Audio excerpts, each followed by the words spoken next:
everybody, Jamie Sanderson here, the Culinary Encourager. You might recognize this esteemed gentleman. It's pitmaster Dylan Cooke with Fort Grove Barbecue. I met him a couple of years ago at Euphoria, Greenville, and I got to taste some of his smoked meats then. And he talked about his dream of opening up a Texas-style barbecue restaurant here in the upstate. And I'm going to tell you something right now. He would make every Texan proud with the meats that he's slinging out back there from the pits. He's done a great job in revitalizing this area here with this restaurant. The restaurant looks superb. The food is marvelous, and he packs a plate. And I mean it, folks. It's a real good tray size of food. You will not leave here unsatisfied. Your taste buds will pat you on the back and say, "Attaboy" or "Attagirl." I'm telling you. Dylan, it's a pleasure. Nice to meet you. Yeah, man. I appreciate you. I never in a million years dreamed that I would be in barbecue, like chaos is what I call it. I really had a dream playing music, play guitar professionally for a while, and really loved that. Thought that was going to be my path. Did the Nashville thing, got to meet a lot of cool people, but COVID hit. That shut music off. But during that time, I had a lot of spare time on my hands, and I kind of got back to my roots of doing some cooking. I got a big green egg for Christmas as a surprise, and it just gave me a tool to start working on some things I'd seen, didn't know anything about, and that turned into me finding out, flipping on YouTube. Back then, it was just, there was a video that really inspired me. It was a 24 Hours in Franklin Barbecue. Yeah. I can't remember the guy's name that was doing the whole thing, but I'd never seen anything like it. Barbecue around here is just, it's evolved a lot since then, but just most people eat French fries, vegetables, beef, pork, and slaw meat. It is what it is. Good, a lot of places, but when I saw that, I've always been attracted to things that are different. It sets things apart. So it all kind of come together to a head at that point in time, where because of COVID, people couldn't go out to eat. I was at a spot in a job that I was just so frustrated, stressed out. I just wanted to do something different. It hit me one day. I was like, you know what? I've been learning, making barbecue, doing some stuff. I'm gonna see if anybody be interested in this. Yeah. Well, that in turn was a way for people to come eat restaurant style food, but I would bring it out to their car from my backyard. Wow. That's awesome, man. It just kind of turned into chaos. I had no idea that was going to happen. So tell me this. How was your feedback at Euphoria whenever you were there? Oh man, Euphoria. Whew. So it's been around so long, and I've been only in this will be my fourth year really solid in the barbecue. Yeah. I was able to first go help a good close friend of mine from Columbia, Robbie Robinson, City Limits Barbecue. Yep.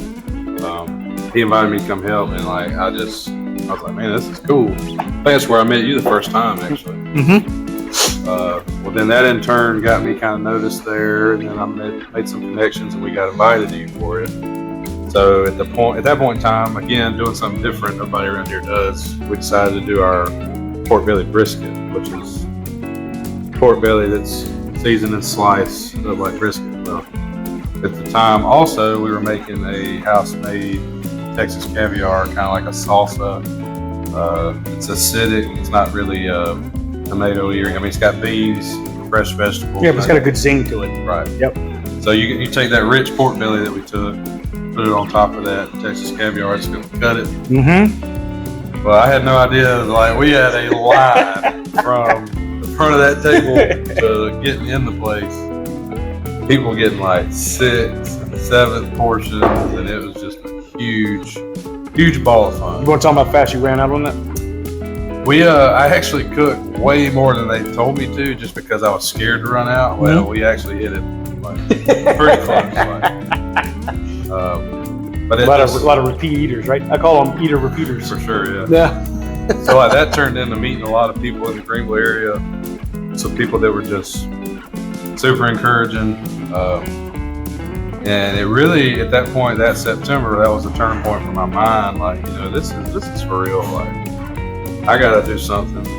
I didn't know what, didn't have a clue. And we were still doing pop-ups at that time. That's right. I mean, it was growing. I mean, I was cooking, working all day, cooking all night.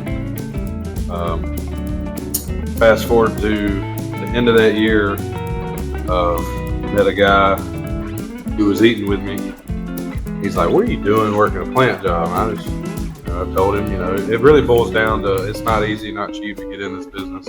Yeah. It's hard and getting harder, the economy. And I just, at that point, like I said, I didn't know what to do or how to do it. And he's like, "You got something serious." Well, that another month later turned into me having a really serious thought. And, he believed in me, and he helped me get going. He owns 2 biscuit restaurants, or it's a breakfast diner, burgers, hot dogs, Anderson Besto, Greenwood. Yeah, really good stuff there. Really good food. Yeah, that guy gave me the dream pathway. Mm-hmm. I really respect him for that. I think without that, we couldn't be in this what we're doing. And that was November of last year. We almost had a lease started on a building on Main Street in Anderson. We've been keeping it super closed-lipped, and it started leaking out. Like, I'd see some people that have noticed the logo and be like, "Hey, you're going to be on Main Street." And I'm like, I don't want to tell anybody because I'm anticipating this to surprise people. Right. My huge dream that built up in a short amount of time. Yeah. Well, that fell through, and I didn't know what we were going to do at that point. I actually got invited to Southern Roots last year, and I had to decline because it was going to be on our opening day. But then that didn't happen, so I didn't get to go to the festival. I just, out of nowhere, people that were out here getting ready to change up, do something with this area. I talked to Brian. I was like, "Man, what's the chances we go there?" And he was a little jaded with it because he knew that they hadn't done so well, had a lot of menu items, a lot of, you don't get one shot with people, and we try to do the best we can. But it's hard to fix a gap sometimes. But we talked about it, and I live 4 minutes from here. And this is the icing on the cake of the whole thing, is that I actually worked in this building when I was in high school at Sadler's Creek Barbecue for the whole thing. How about that? Yeah. How ironic. Man, so it's... Life comes full circle, doesn't it? Full circle, yeah. Yeah, man. So we get to the point where we open up the restaurant. What was the reception whenever you first opened it? Wow. Like, I'll tell you, I don't even know. Like, I just really feel like it was a destiny sort of situation. Like, first off, I've only worked, blue collar jobs, and then I got into manufacturing for like the last 12 years, which really in turn helped me a lot. Like, you kind of learn how to be around people. You kind of learn how to deal with adversity. Yes. But at the end of the day, I'd never ran a restaurant. Like, it was just something totally new. And fortunately, I got a lot of close friends in the same business from here, Charleston, North Carolina. They helped me along the way. And basically, we took the place over April the 3rd. We had our first to-go only service that following Saturday. It rained 6 feet of water. Noah's Ark went through the wood line. Oh. Like, it was the toughest weekend of barbecue I have ever endured. Just trying to learn, we were cleaning, we were, amidst all this crazy stuff. And we got completely bombarded. And like, we really hadn't even let out much information just because we're trying to do some updates, do some things. So fast forward from that week in April to May the 20th. Yeah. We had finished some renovation inside, had everything pretty close to where we wanted. Smokehouse was done. And I put it out like 2 days before we were going to have a grand opening, just because I had so much going on. Didn't even think about trying to push it ahead of that. Mm-hmm. So we piled it on, and we sold completely out of food on our opening day by 5:30. And I'll be honest with you, it has done nothing but go forward and grow since that day. Like, I can't believe here we are in January. Like, we're seriously approaching a 1 year already. and I feel like we just started 2 weeks ago. Yeah, it's going by that fast, hasn't it? Yes, sir. Like the community has been unbelievable. Like I never would have dreamed. I can remember my wife and I talking in the original situation, because it is a chance, it is a jump. You know, you don't know how it's going to turn out. Right, it's a huge gamble for a family. You don't know how it's going to break, right? And we were like trying to do these numbers, and we're like, we can just make this amount of money, we can live off that. It's worth living what we want to do. Yeah. You know, being happy in your work, and went for it. And it just never would have imagined like we would just be so busy with barbecue. Like, it's crazy. Like, that's the only way to put it. Like, I mean, it's humbling, it's overwhelming at times, but like everybody has something they're meant to do, and like I promise you, like the barbecue, I had no clue. You know, I'll be 31 this year or 32. I can't remember. But it's okay. I get to that part too. But like, and like it's still growing. You know, like December. You know, a lot of people talk about, you know, yeah, you got Christmas things and it'll be decently busy, but I mean, we were like completely swamped the whole month, and just, I mean, people calling every day. I mean, if I go out to eat somewhere, they'll recognize me from barbecue, and that's just crazy. I tell them it's my brother. Like, nah, that's my brother. He's my twin. I don't like, you know. It just, but Hey. yeah, I mean, that 100% that reaction from our area and just people. I mean, and then BBQ Snob comes. Yeah, that's right. Yep, I was going to talk about that too. Holy moly! Oh yeah, right. Blew the doors off, didn't it? Yeah. But I mean, I don't know what to even say about that. You know, it's way more than I ever thought we'd be into.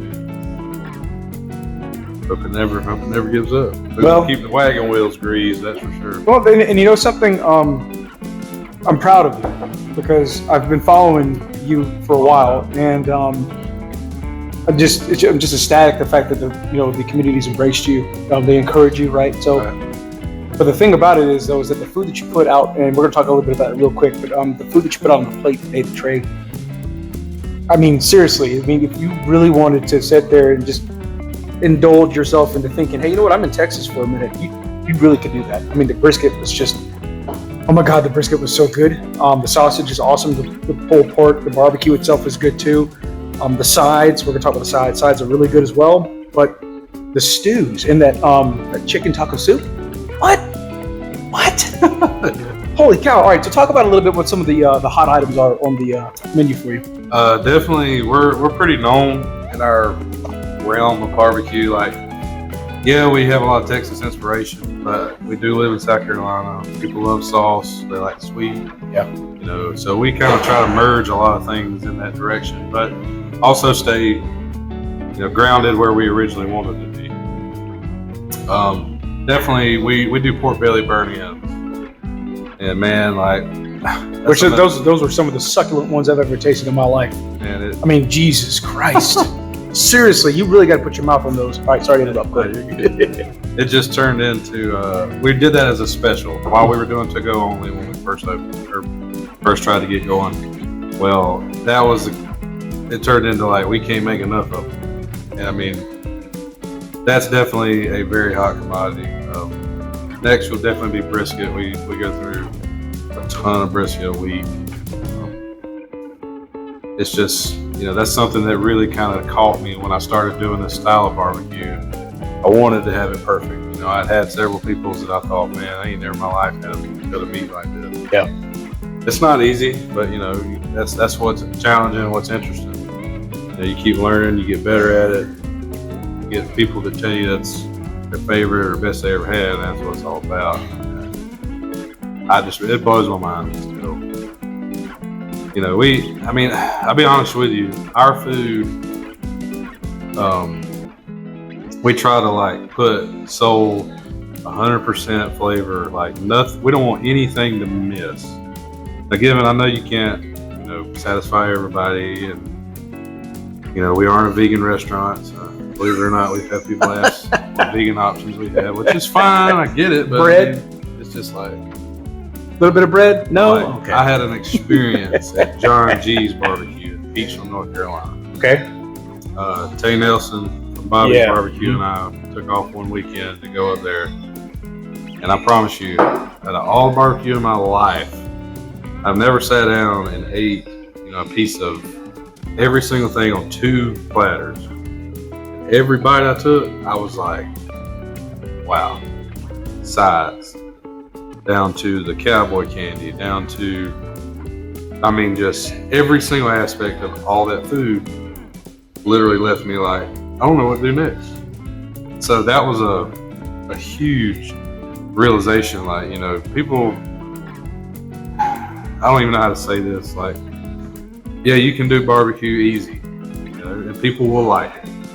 But here, the guys that I have, like each and every person in these positions, 100% put all their effort in. Like, if we think putting 8 specks of pepper on it versus 10 is going to make a difference, like, we'll do it. Like, tightening up little things, and that's never going to end. So in turn, I feel like, that kind of puts everything we make is special. Yeah. And that's how we want to do it. We don't want to be like, well, this is all right. This is better than this. So, like, when people come, that's what we want. We want them to get a tray, bring their family, bring their friends, and everybody have that experience that I had. That's my goal. Well, I can tell you something right now.